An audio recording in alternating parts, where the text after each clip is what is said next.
Merci Madame la Présidente.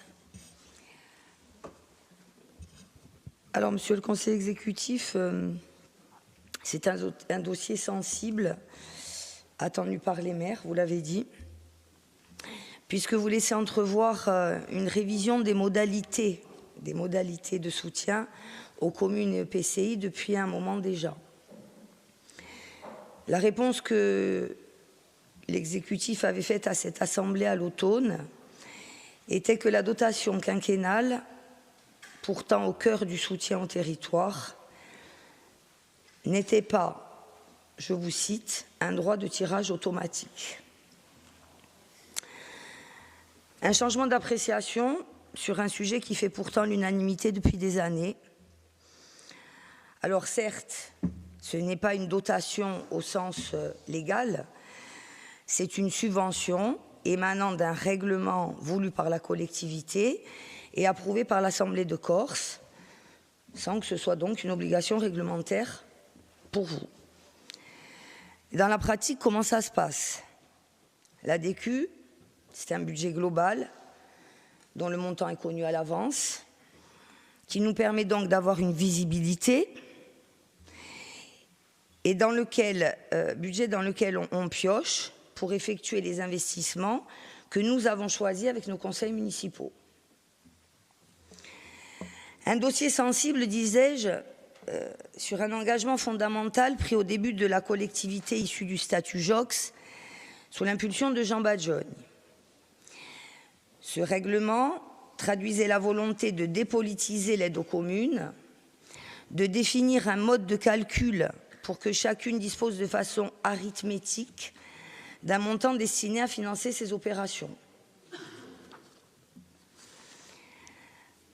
Aujourd'hui, dans votre introduction, vous rappelez que depuis votre accession aux responsabilités en 2015, le soutien au territoire a été consacré comme une priorité politique. Et vous affirmez que malgré le contexte budgétaire contraint et subi, vous tenez à maintenir le cap. C'est une bonne nouvelle. Vous exposez également que, je cite, « Le constat est clair et partagé. La structure budgétaire de la CDC ne lui permet pas de faire face aux besoins de la Corse, de ses territoires, de ses habitants. » Au-delà de l'effet ciseau auquel vous vous référez et qui est réel, le constat est effectivement partagé, c'est-à-dire qu'aujourd'hui, vous le partagez avec nous, puisque nous vous alertons régulièrement depuis plusieurs années déjà sur la situation dégradée de nos finances.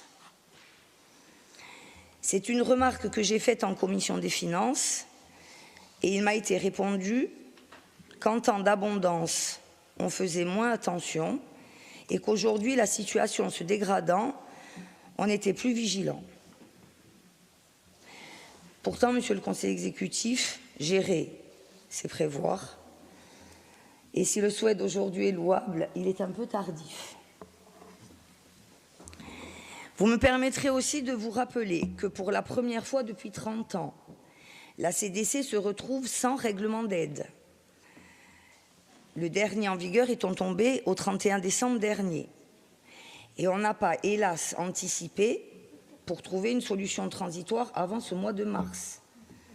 Parce que quand on dit pour l'année 2025, on est déjà fin mars, donc c'est plus l'année 2025. Bon. Vous me permettrez également de m'interroger pour parler d'augmentation réelle à partir du dernier règlement de 2019. Il faudrait disposer des chiffres des 3 entités défuntes. Il est certain que par rapport à la seule CTC, il y a une augmentation. Mais est-ce que ça couvre aussi les aides allouées par les départements? Personnellement, je n'en suis pas sûre. En tout cas, je n'ai pas les... Peut-être que vous avez les informations. Sur la forme, vous précisez que la révision proposée a été accompagnée par le bureau de la Chambre des territoires et par les associations des maires de A et de B. C'est exact. Excepté la notion d'appel à projet, mais j'y reviendrai. Sur le fond, Vous dites dans votre rapport qu'il a été décidé qu'aucun dispositif ne serait supprimé, que la DQ serait maintenue à enveloppe constante, mais qu'une réflexion sur les modalités d'intervention devait être entamée. Je reviendrai par la suite sur ces modalités qui nous ont occupés dans le cadre de la Commission des finances du 20 mars. Vous l'avez rappelé, la dotation quinquennale représente chaque année entre 20 et 25 millions. Elle est maintenue pour 2025 à hauteur de 25 millions, mais en consacrant 15 millions, on va dire, pour apurer le passif de 2024. De ce qui nous a été expliqué et que vous avez dit vous aussi, les communes, voyant la fin de la période approcher, ont déposé un nombre important de dossiers pour disposer de l'intégralité de leur dotation. 15 millions qui devraient donc, ça c'était en commission des finances, être individualisés dès le mois d'avril, si je m'en tiens donc à ce que nous ont expliqué les services.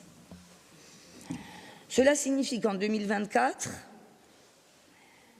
vous n'avez pas budgété les bonnes sommes en APCP au titre de la DQ et du FST. Il est difficilement acceptable aujourd'hui que vous nous demandiez d'adopter ce rapport de principe qui interroge plus qu'il ne rassure. Concrètement, donc, déduction faite des 15 millions.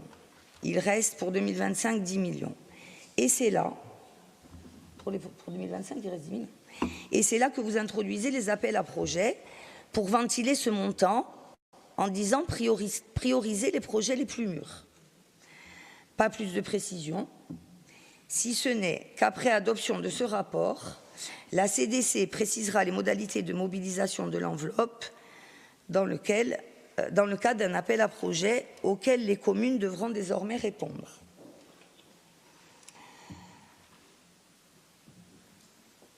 L'année 2025 sera donc celle de la refondation du règlement pour co-construire un nouveau règlement pour la période 2026-2032, 6 ans, pour coller au mandat municipal. Le fait de faire cadrer la durée de la DQ à celle du mandat est une bonne initiative. Mais je vous l'ai dit en commission, pour le recours à des appels à projets me gêne et gênant, même si les services ont assuré qu'il disparaîtrait de la DQ 2026-2032. Des dossiers présentés par voie d'appel à projet, donc que l'on vous laisse rédiger, organiser, mettre en place, c'est un peu comme si vous nous demandiez un chèque en blanc pour ventiler ces 10 millions. Et les chèques en blanc, dans ces périodes financières compliquées, ils sont difficiles à signer. Aujourd'hui, donc, on vote juste sur le principe de l'appel à projet, sachant que ces modalités seront précisées au mois d'avril.